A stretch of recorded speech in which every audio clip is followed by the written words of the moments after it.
하나님 말씀 민수기 31장 25절에서 41절까지의 말씀입니다. 민수기 31장 25절에서 41절까지입니다. 민수기 31장 25절입니다. 여호와께서 모세에게 말씀하여 이르시되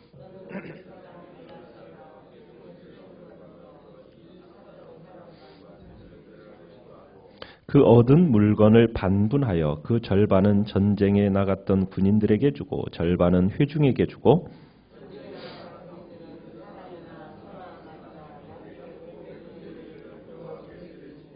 곧 이를 그들의 절반에서 가져다가 여호와의 거제로 제사장 엘르아살에게 주고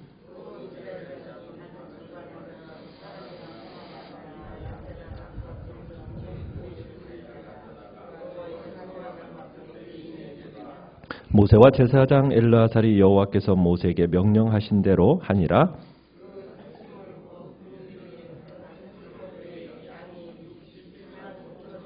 소가 7만 2천 마리요 사람은 남자와 동침하지 아니하여서 사내를 알지 못하는 여자가 도합 3만 2천 명이니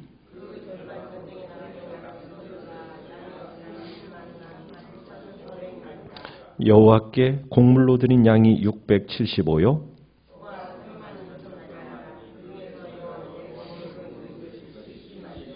나귀가 3만 500마리라 그 중에서 여호와께 곡물로 드린 것이 61마리요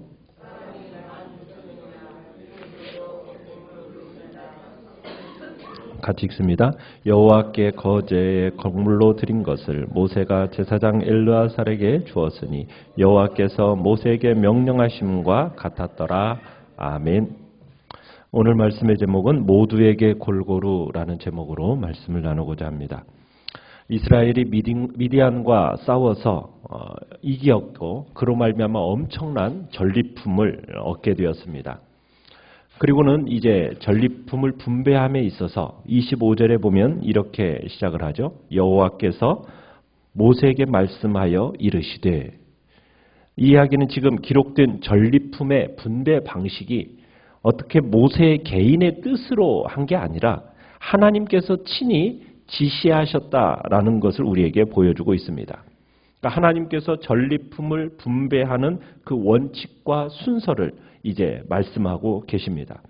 자, 미디안의 전쟁에서 승리하고 탈취한 이 전리품 누구에게 어떻게 분배되고 있는가, 이것을 한번 살펴봅니다. 첫 번째 26절을 보면은 먼저는 전리품의 수, 포로로 잡아온 사람, 그 다음에 짐승의 수, 이것을 먼저 계수하라고 합니다. 세라는 거죠. 그리고 나서 27절에 보시면은 모든 전리품을 반분, 딱 절반으로 나누라는 얘기죠. 그래서 반은 누구에게 줍니까? 전쟁에 참여했던 군인들에게 주고 나머지 반은 진에 남아있던 온 이스라엘의 회중에게 주라고 합니다. 그래서 전리품을 온 이스라엘의 회중이 골고루 나누어 가지도록 하라는 거죠. 그 다음에 전쟁에 참여했던 자들에게 이제 28절에 보시면 할당된 모든 것에서 500분의 1을 한꺼번에 취해서 뭐 하라고 얘기하죠? 그렇죠. 여호와께 감사의 예물을 드리라는 겁니다. 왜냐하면 이 승리의 영광이 전적으로 하나님께로부터 왔다라는 것을 고백하면서 그분께 돌리고 은혜를 감사하라는 겁니다. 승리는 오직 하나님께로부터 비롯되었다. 그것을 행동으로 신앙 고백하는 지금 행위가 드러나는 겁니다. 특별히 제사로 드릴 때 29절에 보면은 여호와의 거제로 드리라고 합니다. 거제로 드려지는 이 예물이 그 당시에 다시 제사장의 몫으로 돌아가는 규례이기 때문에 거제로 드리라고 얘기한 겁니다. 그 다음에 네 번째로는 30절에 보시면은 전쟁에 참여하지 않고도 전리품을 나눠받은 그 일반 회중들, 그 회중들이 자신들의 목 중에 50분의 1을 우선 떼어서 누구에게요? 그렇죠. 자신들을 대표해서 성막 봉사를 하는 레위인에게 주라고 합니다.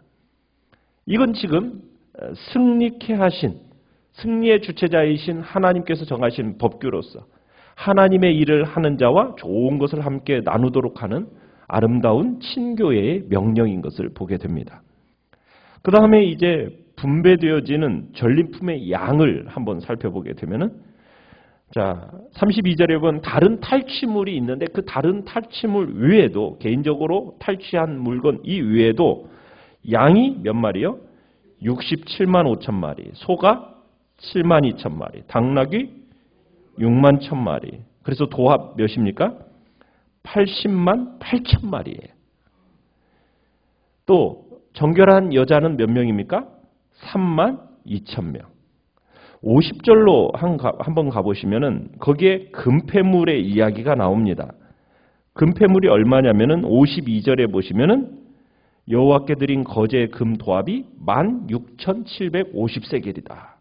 그러니까 전리품이 실로 엄청난 숫자입니다. 이 당시 미디안 사람들은 가축대를 많이 보유하고 있는 유목민족이었고 이걸 생각하면은 노획물이 결코 과장이 아니라는 것을 우리가 보게 되죠. 자, 이 많은 노획물 그리고 이것을 구체적으로 이렇게 목록을 적게 하신 이유는 뭐냐면 이번 전쟁이 하나님이 친히 싸우셔서 이스라엘에게 확실한 승리를 허락하셨다라는 어떤 기념비적이고 사실적인 사건임을 강조하기 위해서 지금 구체적으로 이것들을 적게 하셨어요. 상세한 부분까지 긴 지면을 할애하면서 구체적으로 반복 기록하신 이유는 이 전리품의 획득이 역사적으로 사실이라는 거예요. 역사성을 지닌 사건임을 분명하게 얘기하고 있는 겁니다. 그래서 이 물품들을 통해서 베풀어 주신 하나님의 이 크신 은혜를 낱낱이 기억하고자 지금 이렇게 기록하게 하신 거예요. 자, 앞으로 이스라엘의 이 기준은요. 노획물을 이제 얻게 되면 전쟁에서 노획물을 얻게 되면 이 기준에 따라서 이제 나눠야 됩니다. 이제 가나안 정복 전쟁이 이걸 통해서 어떻게 될 건지에 대한 기대를 갖게 하는 거예요.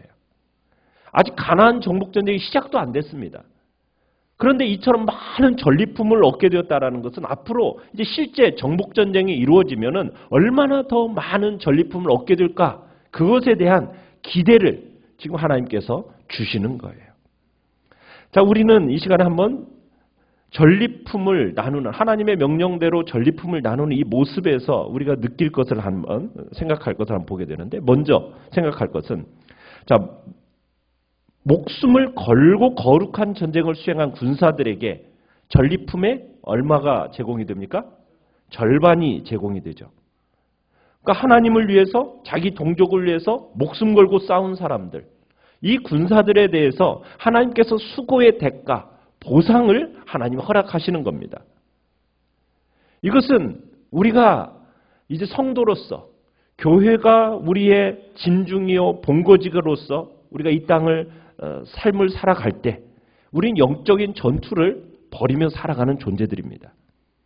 우리가 영적인 전투에서 승리하면 하나님께서 하늘 기업을 차지하게 하실 것인데 그 하늘 기업을 앞장서서 싸운 사람들 그 사람들에게 보상으로 주어주시는데 하나님이 더 많이 수고한 자들에게는 더 많이 받게 될 것을 우리에게 보여주고 있는 겁니다. 앞서 나간 싸운 사람과 진중을 지키는 사람 동일하게 주어집니다. 그러나 하나님께서 누구에게 더 많이 주신다고요? 앞서 나가 싸운 사람에게 더 많이 주십니다. 주님의 나라와 주님의 의를 위해서 생명 걸고 충성한 사람들 그 사람들에게 그에 상응하는 상급을 주님께서는 주실 것입니다. 그러기에 우리도 이런 상급을 사모함으로 충성되이 주님 앞에 나아가는 자들이 되어야 됩니다. 하나님은 그의 나라를 향하여 어떠한 수고가 있더라도 그 수고, 그 주님 앞에 한 수고 절대로 헛되지 않습니다. 하나님은 그에 걸맞는 상을 준비하고 계십니다. 여러분이 하나님의 나라를 위하여 수고하고 열심을 낸다면 자기의 수고한 것에 따른 아름다운 선한 열매를 거두게 될 것을 믿으시길 바랍니다. 경주자가 상을 타기 위하여 열심히 전력을 다하듯이 하나님을 나라를 위해서 열심히 수고를 내는 복된 자리. 그래서 하나님으로부터 아름다운 천국의 상급을 얻게 되는 복된 자리에 있기를 간절히 바랍니다. 자, 그 다음에 우리가 또 보게 될 건 뭐냐면, 자, 노획한 전리품의 절반은 참전 군인에게 줬고, 절반은 누구에게 줬다고요? 참전하지 않은 회중들에게로 분배가 됩니다. 여러분, 이 원칙은 여호수아 시대 때도, 다윗 왕 시대 때도 그대로 준수가 돼요. 전투에 나가서 목숨 걸고 직접 적들과 싸운 사람들의 입장에서 보면, 여러분, 이것은 어떻게 보면 한편으로는 억울한 조치라고 할 수가 있어요. 그럼에도 불구하고 하나님께서 전리품의 전투에 참여 여부와 관계없이 온 회중이 골고루 나누어 가지도록 하게 하신 것은, 미디안 전투의 승리가, 전쟁에 나가서 싸워서 승리한 것이 사람들의 능력으로 된 게 아니라는 것을 이야기하는 겁니다. 이 승리는 오직 하나님의 도우심으로 된 것. 그로 말미암아 전리품은 전적으로 하나님의 은혜로 주어진 것이라는 것을 인정하고, 그래서 하나님이 주신, 이스라엘에게 주신 선물이라는 것을 인정하고 나누라는 거예요. 우리는 일반적으로 내가 수고해서 내 얻은 것은 내 것인 양 생각을 해요. 그러나 전리품 분배의 이 원칙을 보면서 내가 수고하여 벌어들인 것이라 할지라도 모두가 내 것이 아님을 가르쳐주고 있는 겁니다. 내가 수고해서 얻은 것이라 할지라도 거기에는 반드시 뭐가 있다라는 거예요? 다른 사람들의 몫이 포함되어 있다라는 겁니다. 사실 우리가 가지고 있는 모든 것, 하나님께 받은 거라는 거예요. 우리가 가진 것 중에 하나님으로부터 받지 않은 것이 하나도 없다라는 겁니다. 비록 내가 수고해서 얻은 것이라 할지라도 그것은 하나님이 주신 선물이라는 걸 기억하라는 겁니다. 왜냐하면 우리가 수고할지라도 하나님이 허락하시지 않으면은 그거 우리의 수고가 헛됩니다. 하나님께서 재물 얻을 능력을 주셨고 힘을 주셨기 때문에 하나님이 주심으로 말미암아 우리가 가지게 된 거라는 걸 기억하라는 거예요. 그런 점에서 하나님께서 우리에게 주신 선물, 나 자신만을 위해서 사용해서는 안 된다는 겁니다. 하나님께서 우리에게, 누구에게 선물을 주셨든지 그것은 우리 전체를 위해서 사용되어야 할 전체의 몫이지, 나 개인적인 것으로 생각하지 말라는 의미가 이 속에는 들어있는 겁니다. 그래서 내가 가진 것을 골고루 나눌 줄 아는 그런 복된 마음이 우리 안에 있어야 된다는 거죠. 또 한 가지 생각할 것은, 이스라엘 백성들로 하여금 전리품을 싸움에 나간 자들이나 진중에 머물러 있는 사람들이나 똑같이 반분을 했어요. 그 속에는 이스라엘은 한 운명 공동체라는 것을 이제 이야기하고 있는 겁니다. 한 공동체로서 기쁨도 같이 하고 슬픔도 같이 해야 된다는 것을 이야기하는 거예요. 사실 어떻게 생각해 보면 이스라엘 백성들은 전리품을 받을 자격이 없는 것처럼 보일지도 몰라요. 싸우러 나가지 않았으니까. 그러나 단지 12,000명으로 여러분 얼마나 많은 숫자를 승리케 되었는가. 이것은 12,000명에 직접 나가서 싸운 사람들도 힘써 싸운 그 노고가 있지만 그 뒤에서 물심양면으로 도운 백성들의 수고, 그것을 하나님이 또한 기억하신다라는 겁니다. 우리가 선교에 있어서 그런 얘기를 해요. 선교에 있어서 직접 나가서 앞에서 나가는 선교사가 있고 뒤에서 보내는 선교사가 있다고 합니다. 우리가 주님 앞에서 뒤에서 보이지 않게 수고하는 자들의 열심을 결코 간과해서는 안 된다는 거예요.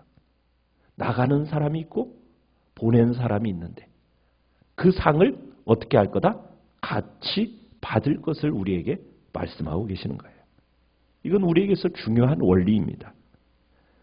우리는 그저 보내놓고 그냥 끝이 아니라 그의 마음을 함께, 그리고 물질적으로 물심양면으로 보내는 이 일에 대해서 하나님은 어떻게 해주신다고요? 분명하게 기억하시고 그에 합당한 상급으로 동일하게 주신다라는 겁니다. 이스라엘에게 있어서 이번 전쟁, 하나님의 거룩한 뜻을 수행하는 전쟁이었습니다. 그리고 전 민족이 일체감이 필요했는데 하나님께서 이 노획물을 서로 골고루 돌아가게 하심으로 말미암아 이 전쟁을 승리케 하신 하나님의 능력과 하나님의 구원을 찬양하게 하는 효과가 나타났습니다. 이 나타남으로 말미암아 서로 나눔을 통해서 이 승리가 어떻게 되었겠습니까? 그 기쁨이 배가 되는 거죠. 하나님께서 오늘 우리 각자에게 주신 것들이 있을 것입니다. 그 주신 것들을 그저 내 것을 내 것인 양 생각할 것이 아니라 오늘도 나를 통해서 흘려보내는 복된 통로로서 주님 오늘 나를 또한 사용하여 달라고 시간 주님 앞에 기도하며 나아가시길 바랍니다.